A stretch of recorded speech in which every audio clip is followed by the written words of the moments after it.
Okay, hello everyone. My name is Dr. Ewan Kirkland, also known as Dr. Pony. I hope everyone can hear me. Okay, so I'm going to be delivering a talk about animation, the history of animation, effectively locating My Little Pony, Friendship is Magic within a history of animation on screen and elsewhere. So just to tell you a little bit about myself, I work at the University of Brighton. I'm in charge of the animation and video games degree programs which we run here.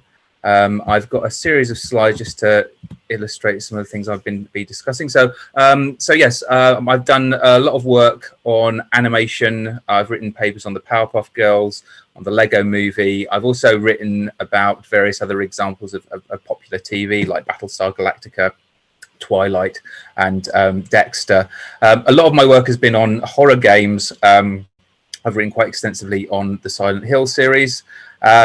I recently published a book called Children's Media and Modernity, which looks at the different forms of popular entertainment that have been produced for children over the years. So looking at literature, looking at cinema, looking at television, and also digital games. And I've most recently completed a book entitled Videogames and the Gothic, which contains a series of case studies, each one looking at different horror video games, so looking at BioShock, What Remains of Edith Finch, Night in the Woods, and exploring their connections with Gothic literature. So I've got quite a broad remit in terms of my my interests and my scholarship. And I've also been attending the PonyCon for I think probably about 7 years since the one which is in Cardiff. That was the first one that I went to. So now I've been giving little talks about My Little Pony, about its fandom, which I've also published on. So that's my kind of background. So I'm going to be giving a talk, probably going to last about an hour, because I think we've only got an hour and 15 minutes. And I'm not sure if I'll get through all of this, because any of you who've attended any of my previous classes at these events will know that I tend to over-prepare, tend to have more slides than I actually managed to cover. So what I'll be doing, I'll be presenting, starting off with pre-animation, what I call the pre-animation phase, which is before cinema, where we see various kind of like precursors to animation. Then I'll be looking at early animation, thinking particularly about the sort of animation styles which emerged in the 1920s, moving into the studio era, which follows on from that. And then television animation, which is obviously where we can locate My Little Pony, Friendship is Magic. And then if I have time, I've got some material which I'll be talking about in relation to contemporary animation, the significance of animation as a genre or as a medium, as a mode within the contemporary screen industries. I have got Discord open on my phone, and I'll be trying to keep up with any questions which are asked. Well, probably if you have any questions, could you just type them in? I'll maybe take a little pause at the end of each section just to see what the questions are. So that I can hopefully keep up with anything that you want to know, anything you'd like to follow up. So starting off with the early animation or pre-animation history. So it's worth bearing in mind that animation actually predates cinema, because of course cinema, as we traditionally understand it, is based on photography. Photography wasn't really it wasn't invented until the late 19th century. However, we do have examples of things which may be considered to be early forms of animation which predate the invention of photography. So some authors claim that we can actually see early animation in the form of cave paintings, which were trying to capture the movement of animals through drawings. There's also other examples such as the magic lantern, different forms of kind of mechanical entertainment, optical toys, things like automata, people making objects that moved as if they were alive. We've got motion studies also kind of comes into this, and I'll be talking about these in one after the other. Comic strips, so cartoon strips, also have also kind of contribute to the kind of like establishment of animation as a form, and also the Phantasmagoria, which is a really appropriately kind of like horror orientated form of entertainment.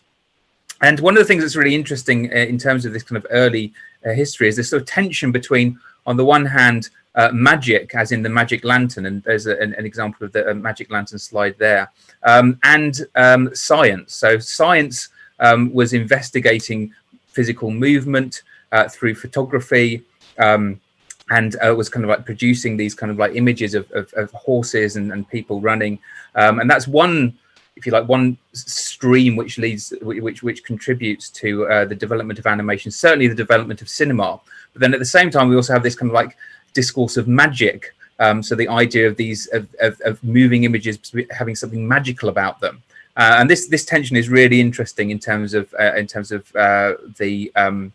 motion picture industry. Just thinking about how it's very reliant on technology, but also has this kind of sense of wonder. The idea of the dreams factory suggests that there is something kind of potentially supernatural or mythical about what these technologies are doing, and that's a very interesting tension which we can see working throughout a whole range of technology-based entertainments. So starting with magic lanterns, which is probably the first example where we might see animation being projected onto screens, onto walls. These were drawn or painted slides. Some of them were established in permanent exhibitions. In other cases, people would tour villages, showing off these projectors. They sometimes had mechanisms which allowed the images which they were projecting to move. So in that case, in that instance, we're effectively seeing an early form of animation. Sometimes they had devices where the image was shift from one image to the next in quick succession, maybe producing the illusion of a person running or a person jumping up and down. So here we've got a very kind of like, this is pre cinema, pre photography, and pre-film industry, an example of kind of moving images. Sometimes these were people would have these things in their homes, so you might kind of buy a magic lantern and use it to project things in the home. And sometimes they were toys for children, would use these kind of devices. And it's interesting to see kind of like even today projection toys which are effectively kind of using the same kinds of technologies, the same basic technologies as we see with magic lanterns. There's also a thing called the Phantasmagoria, which is a really fascinating form of popular entertainment, particularly popular during the Victorian era. This was Phantasmagoria were like kind of I guess you'd call them kind of spectacle shows, quite often themed around Gothic content, so things like ghosts, witches, devils, tombs. Quite often these would be kind of like spooky experiences, which is appropriate for this the theme of this particular convention. And these would combine moving lanterns, special light effects, smoke. Quite often there'd be multiple screens where different images would move towards the audiences. And in fact, sometimes you can look at some early animation films and you can still see the influence of Phantasmagoria, particularly when something moves towards the screen. There's a very famous early Disney cartoon about I think it's called Funny Bones, in which a whole series of skeletons emerge from a graveyard, and it's very clearly drawing on some of the kind of techniques and some of the imagery that we can see in these Phantasmagoria shows. And I guess the closest contemporary parallel might be a kind of 4D cinema that you went to in an amusement park. That kind of spectacle was very popular around the turn of the century, before being replaced effectively by cinema. We also have motion devices. So on the one hand, we've got early animation located in entertainment, in magic lanterns, in the Phantasmagoria, but we also have scientists experimenting on how bodies move, how people see, how processes of optical perception work. So some examples of early devices, we have they quite often have these complicated names that I'm never sure how to pronounce, but the thumatrope, which is a wonder turner, which you can see some examples there. And again, this is something which, after being used as a kind of as a form of kind of illustrating the ways that eyes move, the ways in which if you have a spinning disc with two images on either side and the images combine, after these are used as kind of scientific devices, they quite often end up being used as children's amusement toys. So there's this interesting ways in which a lot of these artifacts end up in the nursery. The other examples, I really don't know how to pronounce that, but I'm going to give it a try. The phenakitoscope and the zoetrope, which is probably the one which most people are most familiar with. So here we have some examples of early devices which effectively produced animated images. Something like the zoetrope, as you can see there, has got that strip of images of horses, which, if it's spun and you look through the slits in the side, it produces the illusion of movement. Locomotion studies is something else which is being developed around this time, using photographic technologies, but using it to kind of investigate, understand human and animal movement. Series photographs is another thing. So on the one hand, you have these, they're called chrono photographs because they effectively show movement through space. But you also have other scientists using photography to take a series of images of something moving in order to illustrate, to explain and understand how it moves. So there's some other examples you can see of people capturing the birds in flight, or someone running along, or skipping. And it's interesting when you look at some manuals on animation showing walk cycles. You can see there's very clearly one has been inspired by the other. So so we've got this very kind of clear, although quite complex, connection between these early scientific experiments and how a lot of the kind of devices and the techniques that they were using, and certainly the technologies they were using, then become incorporated into the institution that we now understand as cinema. So two quite important people, Edward Muybridge, who famously took photographs of a racehorse, and in order to show how its legs moved while it was running, and he kind of like combined this with a zoopractoscope, which is effectively combining a zoetrope and a magic lantern to effectively produce a projected moving image. Also kind of use this technique known as rotoscoping, which is where photographs are painted over. It's a technique which has subsequently been mechanized to produce some very interesting examples of animation. So the history of animation is interesting because it's always kind of like, you know, any new development seems to always be sort of looking back to the past. And Marcy is another important figure who produced something known as the photographic gun. And I'll show you an image of that. So yeah, this is effectively something that you pointed at something that was moving, pressed the trigger, and it took a series of images of that moving object or moving animal. So we can see there's kind of like this scientific investigation which is being used to understand the natural world, which then gets incorporated into cinema and into animation. And if anyone watches Rick and Morty, it's interesting, on the wall of the house in that show, they've actually got an image of Muybridge's horses, a clear kind of tribute to the origins of animation in that particular form of experiments. Furness, who's written a very interesting book on the history of animation, also says that these kind of developments and experiments and discoveries impacted on things like still life painting. So the ways in which the horse's hooves are moving in this painting is drawn from, or Furness argues, is drawn from those early studies by Muybridge. And also we might think of modern art, which is an art style which is emerging around this period, also drawing upon some of these experiments. So I'm just going to check the questions, see if there's anything. Okay, that's an interesting question. Did Friendship is Magic's success influence the current surge in high-quality girl-focused shows like Steven Universe and She-Ra? I really don't know the answer to that question, but that certainly is an interesting one. I mean, the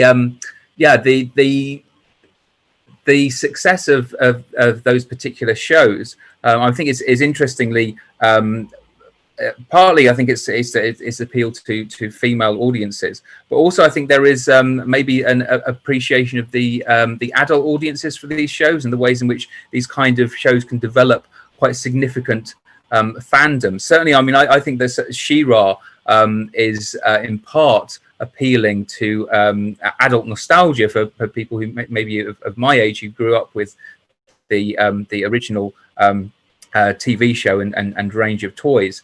So I think there's lots of different kind of things which I think are going on there, but it is very positive to see those kind of like female-centered TV shows becoming so successful.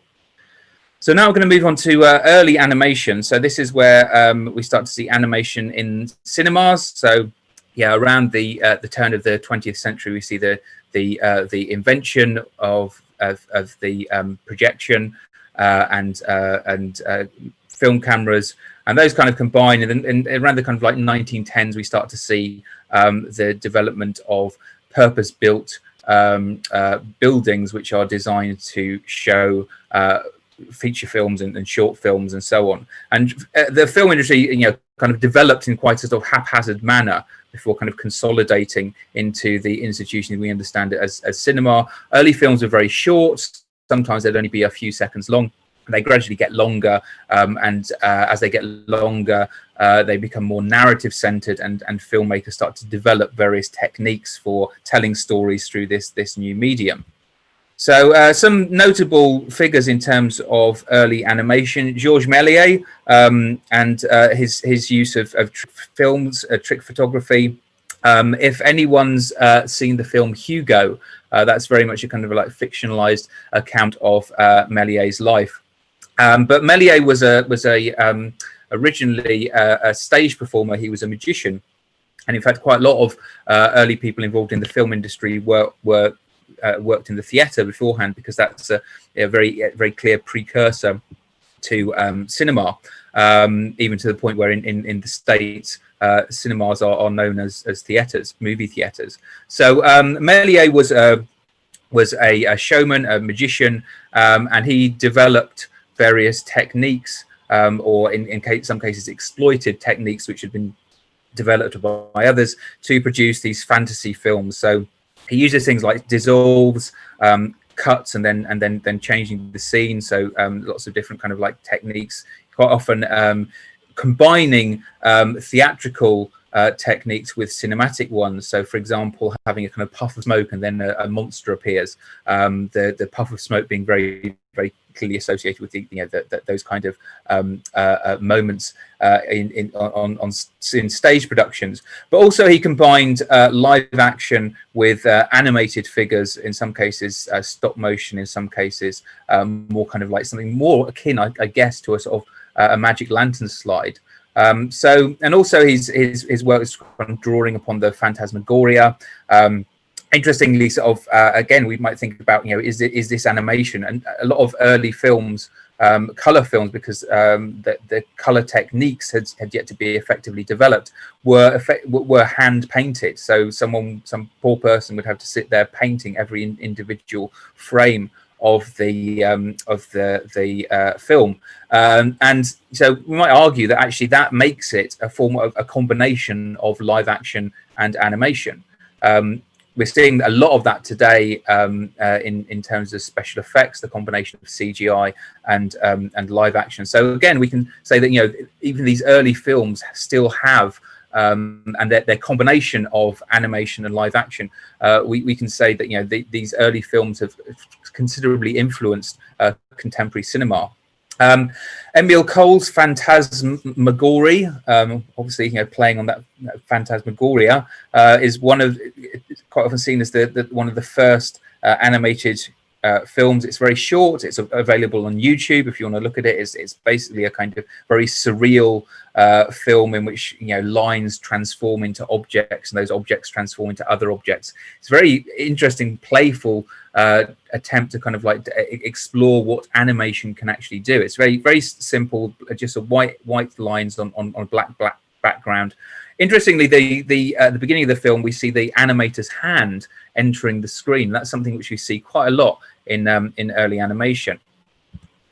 And then Hans Richter, he's produced a series of animated shorts, which are drawing in the same way as the previous film, drawing upon modern art and the kind of aesthetics of art. And it's interesting, these early films exploring the techniques, the different techniques of animation are not they're not story orientated. They're much more kind of expressionistic, and in some ways are kind of showing the way in which animation may have developed if it hadn't been for narrative cinema. So we can still see traces of this again. This, if you've seen Inside Out, there's that interesting moment where the characters, I think they move into kind of like an abstract world where they start to look like Picasso figures. So we can see some interesting ways in which, and a lot of animators are clearly aware of this history, as that Rick and Morty example showed. So Lotte Reiniger is another significant figure, one of early female filmmaker who experimented with these very intricate cutouts. So you've got different animators exploring different ways of drawing and bringing those drawings to life, or bringing those images to life. So Reiniger produced a whole range of short films. This is according to many accounts, is seen as the first animated feature film, because it's more than an hour long. And in that instance, we might say, well, that Snow White and the Seven Dwarfs, which is quite often seen as the first animated film, actually is predated by this example. There are some other examples of animated films before 1938. Many of those have actually been lost. They no longer remain. But Reiniger is a really interesting early animator, and her work is also readily available on YouTube. And also we have Winsor McCay's Gertie the Dinosaur, which is probably one of the most famous, well-known examples of early animation. This was produced by the filmmaker Winsor McCay, who drew every single image himself. In fact, there's in some versions of this film, because there are several versions. There's one version which actually starts with a live-action narrative about the animator sitting down to do all these drawings. So it's interesting that at the same time as there is a certain kind of like magic going on here, insofar as these fantastic images are being brought to life, there's also at the same time a real emphasis on the technologies which are being used here. Winsor McCay was clearly showing off how his moving dinosaur is produced, in showing himself making all these drawings. And we might think of a parallel, very interesting parallel, is with the first Jurassic Park film, which also features dinosaurs, also uses animation, albeit kind of CGI, to produce these fantastic moving images. And at the same time as the film was coming out, I remember there was lots and lots of articles, lots of features about how these dinosaurs were realized, the technologies involved in putting them on the screen. So there is this kind of interesting tension between the kind of magic of cinema and the technology which is involved in bringing these images to life. Various early animation styles which we start to see. Bill Nolan is attributed as developing what's known as the rubber hose style, which is we can see in the examples at the bottom there. Very much associated with Olive Oil, the way in which her arms and legs kind of twist around each other. But Adventure Time also does this. So the idea of characters in animation having these kind of like these very kind of floppy, boneless limbs is attributed to that particular artist. Barry invented what was known as the slash and tear method of putting one image and then tearing off the page and then putting another one. At the same time as cell animation was the most popular for artists, whereby you'd have a basically kind of transparency which you would draw upon and then take a photograph of, and that meant that you could put you could have a distinction between the foreground and the background often those cells would then be washed in order for you to put another cell on top of them, so they wouldn't be kept. In fact, if you watch some very early Warner Brothers cartoons, you can sometimes see smears on the screen, which is where the paint hasn't been effectively cleaned from the previous one. So and we also have Max and David Fleischer, who patented the rotoscope technique, which is, as I said, which is a technique whereby something is filmed and then the animator draws over the filmed image, and this produces some very kind of realistic looking movement, particularly animated humans. And you can see this in a lot of early Disney. So, for example, the fairy in Pinocchio is very clearly kind of rotoscoped. You can tell by the way in which she moves that there is an actual female figure behind those images.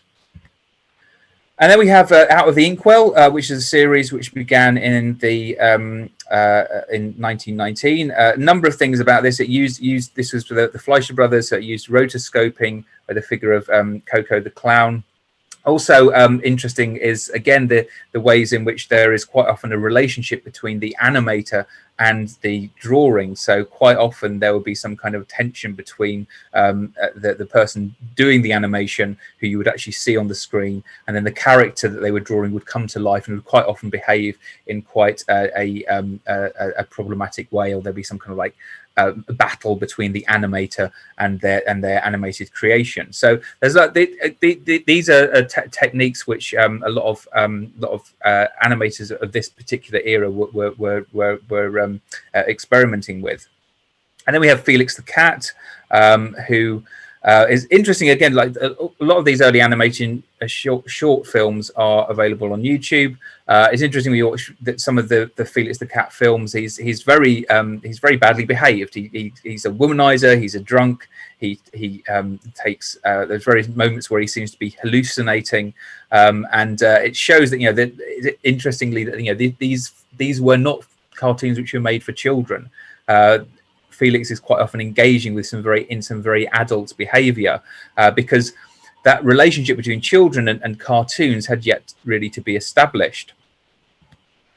So some points about 1920s animation. We've got the cell technique, which just becomes increasingly standardized.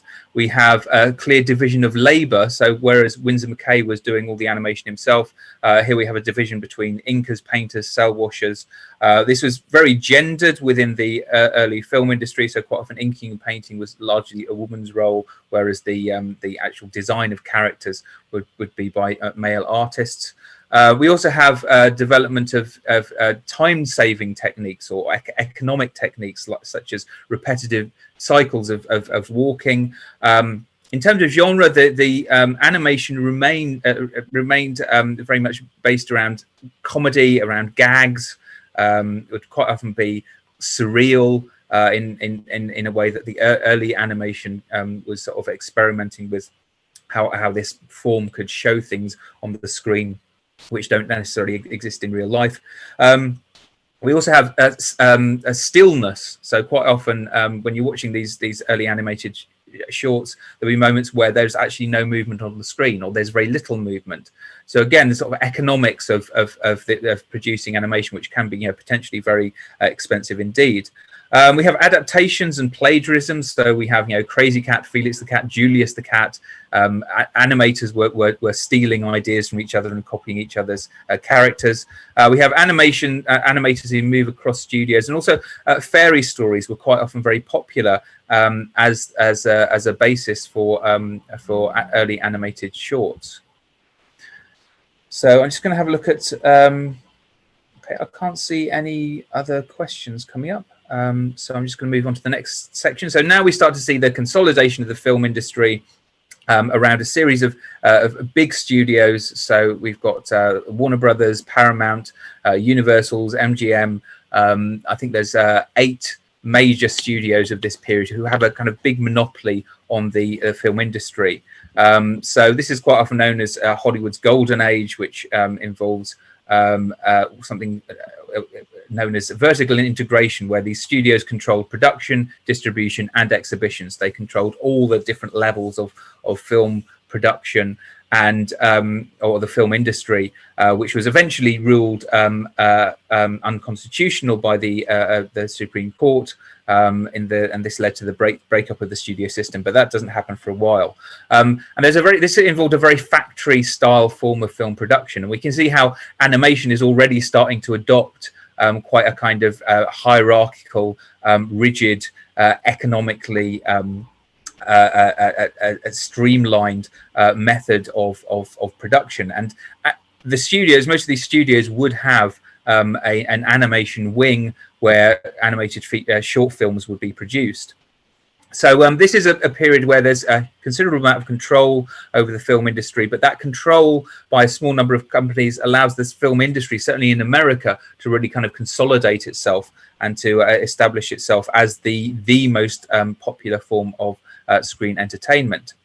So if you went to the cinema during this period, you wouldn't just, it would be very different to how cinema is now. So now you go to the cinema, you pay to see a particular film, you choose which film you're going to see. You might be going to a multiplex, in which case there's options of which particular movie you're going to watch, but you mainly go just to see that one film. You don't, I mean, there'll be trailers and then there will be adverts for products, but you know, that you're mainly going to see the movie.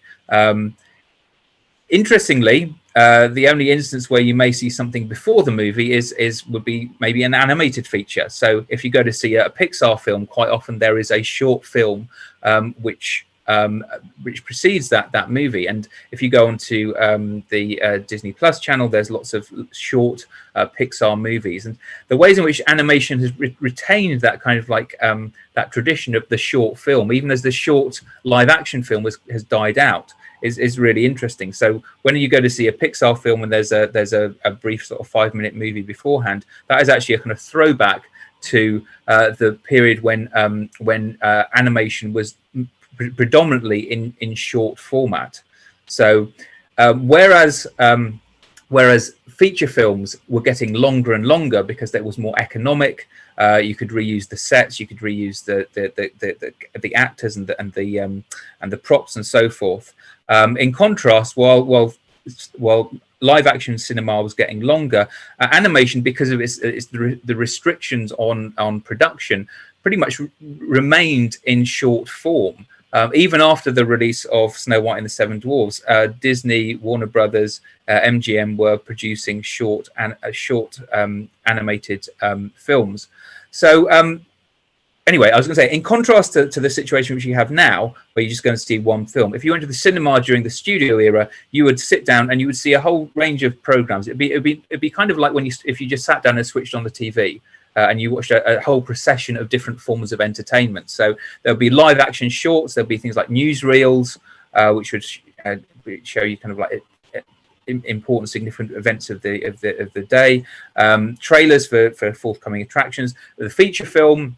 And the reason why it's called the feature film is because it's the most significant moment in that slot. But there would also be loads of other kind of forms of entertainment. Some cinemas, certainly in the early stages, would sometimes incorporate live acts. So you might go and see there might be some singers or dancers or a juggler who would perform before the film started. In fact, what happened was effectively a lot of these performers who were working on the vaudeville circuit effectively got replaced by cinema. So, but in this sort of transitional period, there may be some kind of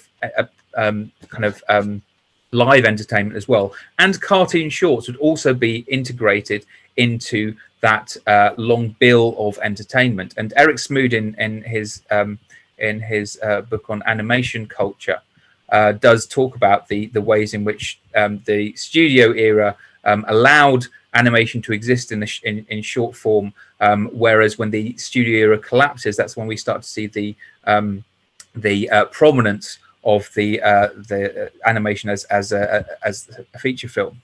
So a lot of these animated shorts, Smoodin goes on to explore, quite often had working class protagonists, so people like Popeye, Oswald, Crazy Cat, Betty Boop. There's Amos and Andy, who are minstrel characters from radio, who also appeared in early animation. So we've got characters from other popular entertainment. I'll return to the issue of the minstrel later on. Quite often, animation was associated with comedy, with music, with dance, with slapstick. Quite often, it's interesting that, again, animation kind of retained some of the genres and some of the characteristics of early cinema, even as cinema kind of, if you like, grew up and got more kind of mature. We already mentioned in terms of length, the cartoon remains as a short form as cinema, mainstream cinema got longer, but also things like slapstick, which used to be very significant, certainly in pre-recorded sound cinema. And slapstick, while slapstick died out as a live action form, quite a lot of animated shorts continued with that slapstick traditions. And you can certainly see that if you watch something like, Tom and Jerry, or some of the Warner Brothers shorts, that they're still retaining that slapstick tradition. And it's interesting when people talk about, say, like a sitcom as being cartoon-like, something like, Bottom or The Young Ones. What they're effectively saying is it's got slapstick in it, which is a form which nowadays is mainly associated with animation. So as well as drawing on radio, we also see adaptations of comic strips or mainstream media. There's lots of caricatures in studio era animation, where we see celebrities or politicians being parodied, which again suggests that this isn't necessarily a form which is associated with young people. And even when Smoodin says that even when cartoons were child orientated, such as films featuring Shirley Temple, there was not necessarily be a cartoon shown with them. So Smoodin's book is really interesting in exploring that kind of early animation history. And yeah, some notable movies to look out for. Betty Boop is a really interesting figure within early animation. Certainly, it's worth watching Boop's Snow White, because that is it's a really interesting, really interesting kind of contrast to the Disney version. The Betty Boop Snow White is very surreal. There's moments of music and dancing, which seem fairly kind of like a quite sort of major distraction from the narrative. The seven dwarfs don't feature in it hardly at all. It's very much a Betty Boop vehicle, and it also features some of the kind of like Out of the Inkwell characters as well. So yes, it's definitely worth watching. And that moves us on to Disney, who was obviously kind of like quite instrumental in early animation history. So Disney's first established studios in the 1920s, and from the beginning it adopted a lot of these economic methods, working its animators very hard, having a very kind of clear hierarchy in terms of the artists, the Incas, and so forth. The early Disney studios produced adverts for local theaters, and produced like little kind of like little kind of promotions. That's how the Disney studio remained afloat, and then started producing these laughograms, which were quite often gag-based cartoons with popular stars, or they would quite often parody stars of cinema of the day, people like Charles Chaplin, Buster Keaton, and Douglas Fairbanks. But also, Disney is sometimes attributed, seen as one of the first filmmakers to start adopting some of the grammar of live action cinema. So, for example, editing devices, point of view shots, iris effects, camera movements. So, starting to develop a language of cinema, of animation, which is much closer to the language of mainstream cinema. And one of the things that Disney is quite often criticized for doing, and by that I mean either Disney the character, the actual kind of owner, or Disney the studio. One of the things that the Disney studio is criticized for by a number of authors is by the ways in which the possibilities of animation, which as we saw early on are kind of like limitless in terms of what it can actually show on the screen. We still start to see those possibilities getting reduced further and further as animation tries, at least in the Disney studio, tries to kind of compete with live action. And one of the things that Disney, as the person, seemed to be very concerned about was animation being recognized as a form of art. And it seemed that the best way to get that kind of recognition was to produce animation which was closer to real life than to the more kind of like sort of abstract, surreal images that we see in things like the Betty Boop cartoon. So we start to see more kind of photorealistic animation, as well as animation which is adopting the language of cinema. Smoodin identifies iWork, a Disney animator who was very kind of prolific. And a number of, again, I think I mentioned this earlier, how a number of cartoons were based on fairy stories, and there are various reasons why this might be the case. I mean, if you're going to animate something, you want to have it to have some kind of fantastical dimensions to it, so you can show off what animation can do.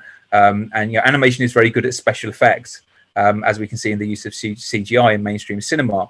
So this is also maybe one of the ways in which animation starts to get associated with children, is because it tends to be telling these fairy stories which have associations with children, which are also very complicated. But unfortunately, we didn't have time to go into that. So I think like Jack and the Beanstalk, Puss in Boots, Humpty Dumpty, a lot of these early animations used fairy stories, and there's lots of early Mickey Mouse cartoons, which are effectively drawing upon fairy stories and children's literature. So a good example of that is the Alice comedies, which are not really known very much nowadays, but this is one of the first franchises that the Disney studio produced. It's a character called Alice, who's a live action girl who gets transported into a kind of fantasy cartoon world. It shows the kind of like the combination of live action and animation is something that is still continuing in this tradition. We can see that today. So this is kind of like if you like, a sort of Who Framed Roger Rabbit kind of style of cartoons, which obviously is economic, because it means that part of the film is live action, which is potentially a lot cheaper to make than to make an entire animated short. So a lot of these are available on YouTube. They're quite interesting as little kind of like artifacts of animation history. Then we have 1928, significant moment where Mickey Mouse appears in Steamboat Willie, which is attributed as being the first animated short to have synchronized sound. And then we start to see the development of feature films. As I said, there are various precursors to Snow White and the Seven Dwarfs, even though it's widely attributed as seen as being the first the first feature film using animation. So we got Snow White in 1937, Pinocchio in 1940, Fantasia also in 1940, and 1941 Dumbo. And this is quite a significant feat, this number of animated features in such a short period of time. The Disney studios almost went bankrupt. In fact, I believe, according to a number of accounts, it is mainly because the studio started working with the American government and started producing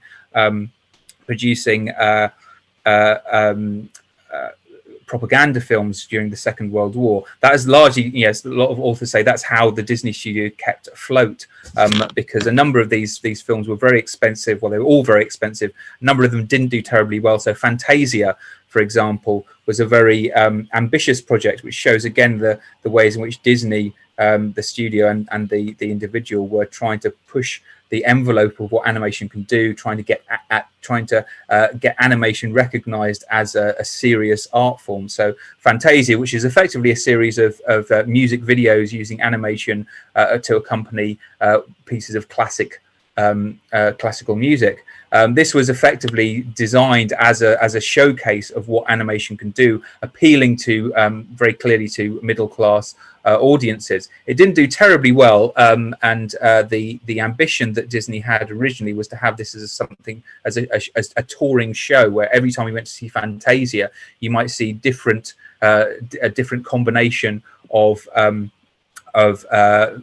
short segments accompanying different pieces of classical music. So the idea was that Fantasia was supposed to be this something which is being continually remade and toured and retoured. So it didn't really work out. But again, like the history of Disney up until really the kind of post-war period, it's only really after the Second World War that Disney as a studio becomes very successful and very established.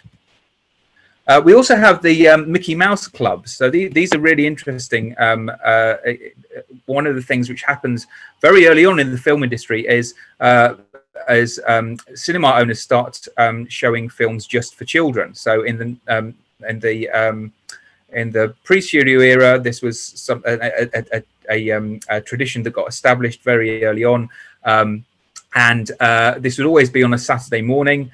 So many of you, I'm sure, maybe if you can remember going to the pictures on a Saturday morning, probably seeing a Disney film. Many of you may have children of your own and have taken them to similar kinds of events. There is a really interesting history of these as a feature of cinema history. And they were quite often branded with the Mickey Mouse logo. In fact, in America, the Mickey Mouse clubs were a kind of staple of the cinema industry. In this country, we also had Mickey Mouse clubs, as well as other cinema chains also had their own brand of children's screenings. So quite often at these screenings, the cinema, in the early stages, cinema owners would just simply show whatever they had available. Whatever was being shown to the mainstream audiences was what would then be shown to the children on a Saturday morning.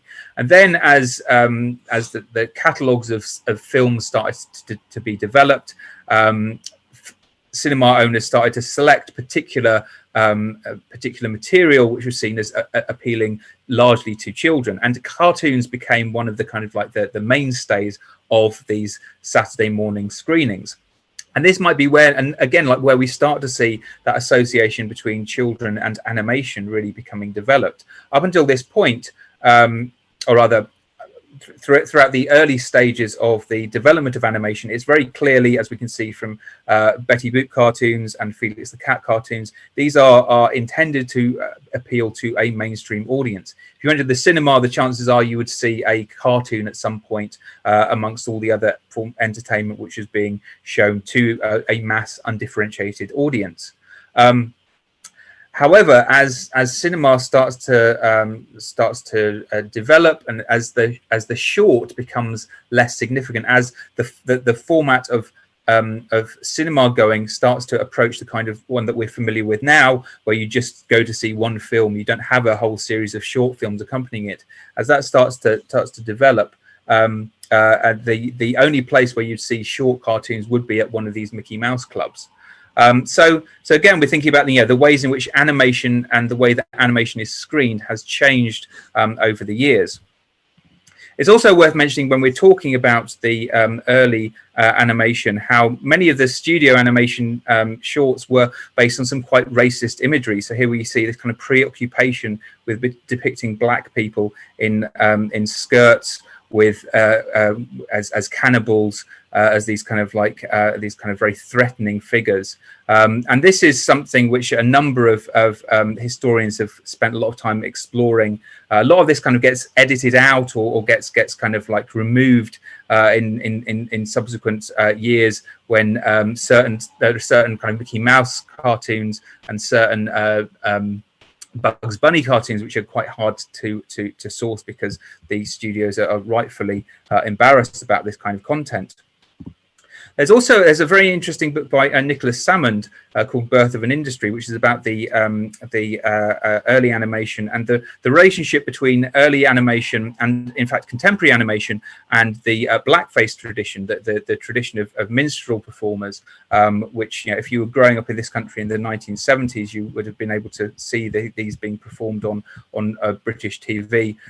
So this is where white performers put on blackface and perform in these, usually with these kind of big hats, with these big white gloves. And this is a tradition of performance which originates in America, in American theatres. And Salmond argues that what we see in early cartoons is actually, you know, a lot of these early characters are effectively minstrel figures. They have these white gloves, wide mouths, and eyes. They quite often behave in a quite a playful, trickstery way, which is also part of the kind of minstrel characterization of African Americans. In fact, if we look at characters like, you know, Mickey, you can sort of see there is a certain kind of blackface dimensions to that character.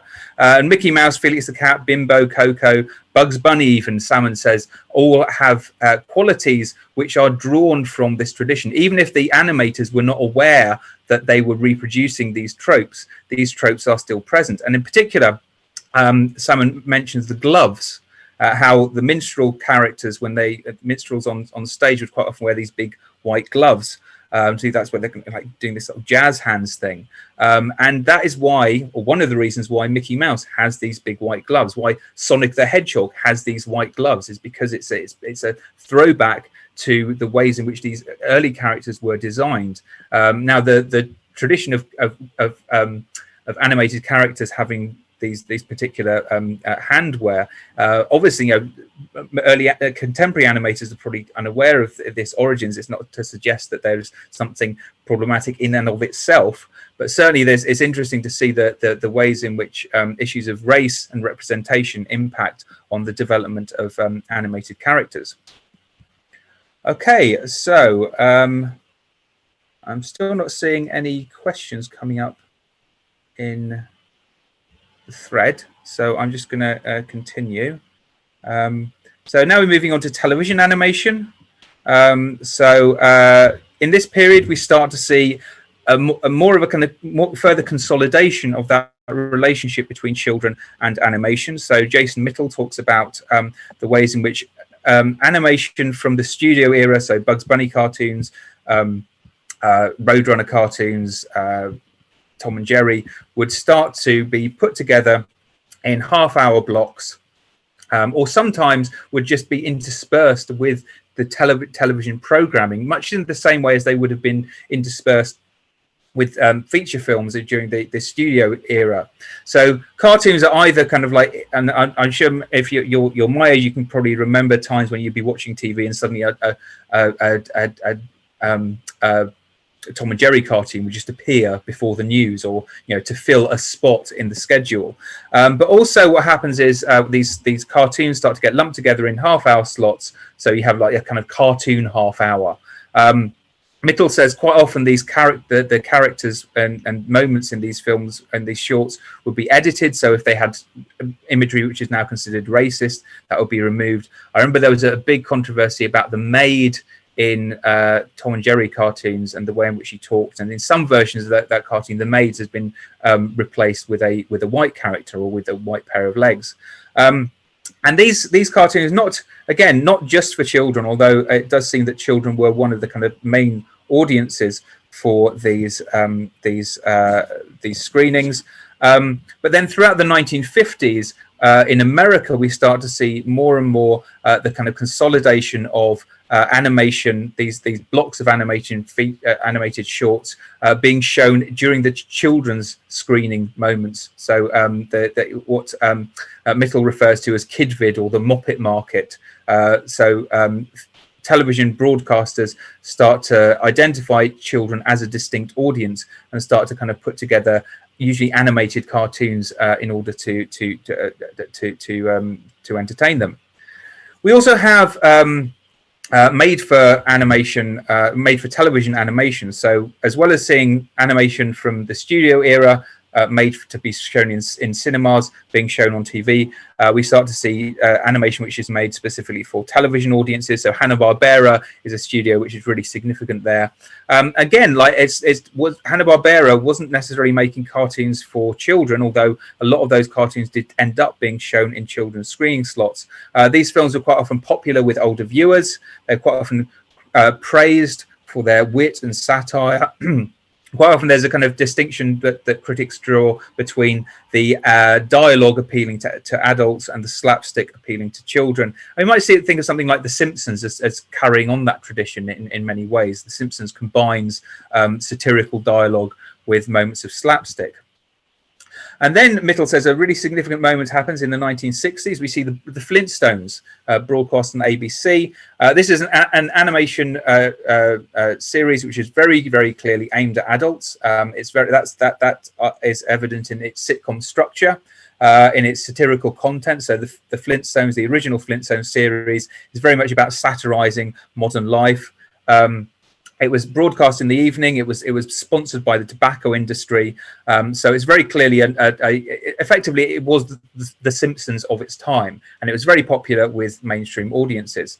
And then as a result of that, in the subsequent season, 61 to 2, television was basically saturated with these primetime animation shows, most of which were very unpopular or did not approach the popularity of the Simpsons, of the Flintstones. And I think there's something similar happened to the early 90s as a result of the Simpsons popularity. I think there were quite a lot of very short-lived animated TV shows aimed at adults which appeared on our screens then. But shows like The Jetsons, The Alvin Show, The Famous Adventures of Mr. Magoo and Top Cat, these shows all bombed, and as a result they ended up getting relocated to the children's slots. So if you were growing up in the 60s or 70s, the chances are, when you turned on the TV after getting home from school, these shows would be shown. Even though they weren't originally made for children, they ended up being, if you like, kind of infantilized by being shown in these particular broadcasting segments. Okay, and then in terms of My Little Pony, there's a significant thing that happens in the 80s, and this is detailed by Tom Engelhardt, who talks about what he calls the shortcake strategy. And this is effectively results from the deregulation of American broadcasting, where it's suddenly now permissible for toy manufacturers to design a range of toys and then have an accompanying TV show, which is designed to effectively promote those products. This is something which was not allowed, which is not permitted in previous decades by the Federal Bureau of Communications, which outlawed these kind of practices. There was a change in the politics in the 1980s, Ronald Reagan, Margaret Thatcher, a kind of shift to the right, as a result of which we start to see shows like Masters of the Universe and Transformers and Care Bears. And that's effectively where we come up to with My Little Pony, Friendship is Magic. The history of the My Little Pony, as I'm sure many of you are aware, originates in Hasbro toy company. Started off as My Pretty Pony, then My Little Pony. Importantly, was not a TV show led brand. It was very much a brand which was led by the toys, and then there would be kind of supplementary screen entertainment which would accompany the franchise. But also we have like toys, as well as toys, you have books, comics, and some of the TV specials which I mentioned there. There's obviously the My Little Pony, the original movie, My Little Pony Tales, Ponyville, and then 2010 we have My Little Pony, Friendship is Magic. Okay, so I think I'm going to round off fairly soon. I just checking the questions. I don't seem to have anything coming through on the Discord chat.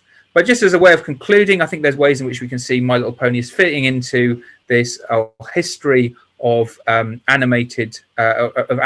Firstly, we have anthropomorphic characters. We have characters that are animals which are turned into humans. And yeah, I'd be interested to know if there's any kind of suggestions as to why animation is so animal focused.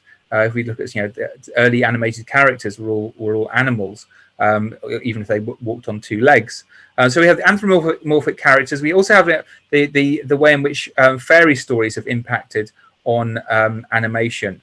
So the fact that My Little Pony Friendship is Magic, it has magic in it, it has transformations, it has you know, things which we wouldn't necessarily see in the real world. There's fantastical characters from mythology and so on.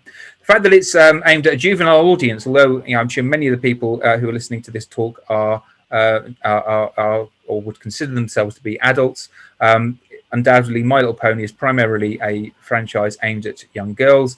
The TV show is primarily aimed at children. However, we do also have this kind of element of the dual address. So there are moments in Friendship is Magic which are clearly seem to be aimed at adults out there. And we might think of the way in which Derpy emerges as a significant force as a result of adult fandom. And other kind of references to things like, the reference to Bioshock that appears in one episode, references to Fear and Loathing in Las Vegas. Discord is a character who is constantly kind of referencing adult culture, much in the same way as the genie in Aladdin. So we have this kind of like multi-generational appeal. So on the one hand, we say, yeah, this is aimed at children, but the other hand, it's clearly aimed at, it's clearly aware of its adult audience. And that multi-generational appeal is very much a part of the kind of tradition of animation. Even as it is associated with children, it also has a broad mainstream appeal. And we can see that particularly in cinema, where animation is arguably the most popular genre around at the moment. The connections with merchandise, that's something which also we see in the from the start in terms of Mickey Mouse toys, Felix the Cat toys. Animated characters transform well into toys and other kinds of products because, you know, they are drawings, so it's very easy to put those drawings on other things like hats and t-shirts and pajamas and so on. And we might also think about the racial representation, as I said, that kind of tradition of blackface minstrelry, which appears in the very early stages of, very explicitly in the early stages of animation's history, but also some of the kind of like really quite sort of problematic representations of non-white characters. And of course, I'm sure you probably guessed I was going to mention Zecora, who again is not a bad character. She's in fact, you know, the episode in which she first appears does have this narrative of tolerance and understanding, and yeah, that's another tradition of animation for children, having that kind of moral dimension to it. At the same time, we say, you know, Zecora is very clearly other. She's not a pony. She's and that her appearance has various kind of African signifiers with the bands around her neck. We also might think about the design of her hut, the fact that she lives outside of Ponyville. Even though she's a positive character, she is very clearly different to the other ponies within the town. And also even like the fact that she has that cauldron in the center of her hut suggests that some of those kind of tropes of cannibalism which we saw in early animation. So that's the various ways in which we might be able to kind of locate My Little Pony in a history of animation, which, as I said, dates back, you know, to way before the advent of cinema, and is really fascinating to see the ways in which even as animation has continued to evolve and develop over the centuries, at the same time we can still see some of the kind of like familiar tropes from studio era animation, from early television animation, and in fact, you know, pre-cinema animation appearing in something like My Little Pony Friendship is Magic. Okay, I'm just gonna okay, here we got a couple of questions. I can only address these very quickly because I do believe I'm about to get kicked out of this room. Where do I think animation is heading in the future? Well, it's really interesting. It's hard to know. I mean, there's some really interesting digital rotoscoping going on. The ways in which films are being shot and then transformed into animation through various techniques. And there's a program that's was developed. I can't remember the name of it, but there's a show on Amazon Prime that's recently appeared, which is very interesting and show. I mean, one of the things we might start seeing is that greater incorporation of animation and live action. I mean, certainly the sort of live action Disney movies, which you're starting to see, are a combination of live action and CGI. That seems to be something which is here to stay. But yeah, I think maybe the kind of like distinction between animation and live action is going to become increasingly blurred. Okay, a few more questions. Okay.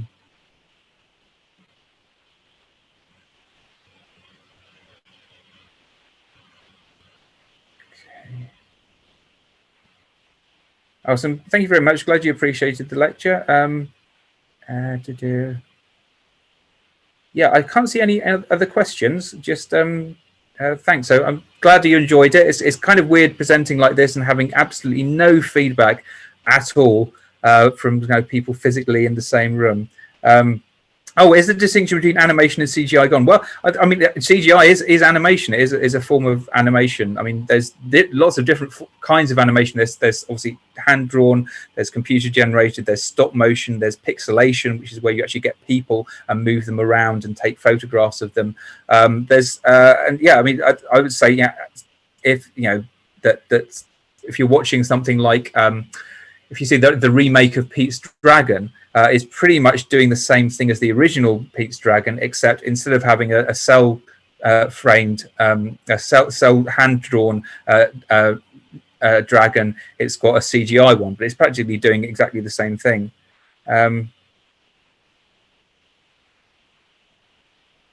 Okay, brilliant. Well, yeah, if you want to get in touch with me, you can find me on the University of Brighton website, e.kirkland@brighton.ac.uk. I'll be more than happy to answer any further questions you have, or if you're interested in coming and studying with us, then that would be great. Yeah, thank you very much for your patience. I've really enjoyed presenting this talk, and yes, enjoy the rest of the convention. Thank you.